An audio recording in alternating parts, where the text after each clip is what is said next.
play in the zone.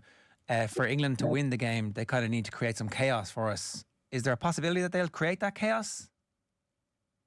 I don't see it, and I think the big, I suppose, difference between maybe when Brian and myself played and now, the English clubs were unbelievably strong.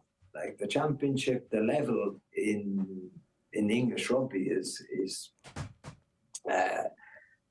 gone very, very, very low. And the fact, like, Saracens are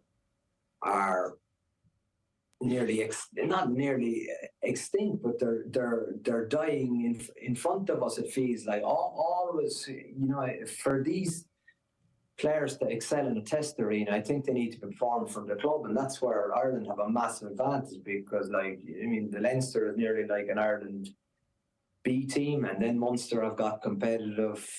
Connacht and Ulster are not where they want to be, but they're still competitive, so there's such ingrained competitiveness in the system in Ireland that translates to the national team. From England's point of view, there's a renaissance in Northampton, but with other teams, it's not probably at the standard they want it to be, and that the league is nowhere near as competitive as it was 10 years ago. So massive advantage from Ireland's point of view in that regard. And but then when it comes to Test rugby, it's a very different animal, and if you've got good players, it can happen, and it can happen quickly. And as Brian says, it doesn't last forever, in that regard, and it can change very quickly. But like when you look at, the 9s, 10s, and Tuilagi available, there's a capacity to play a power game and use them as a decoy and play a kind of a game to wit. But we don't see that.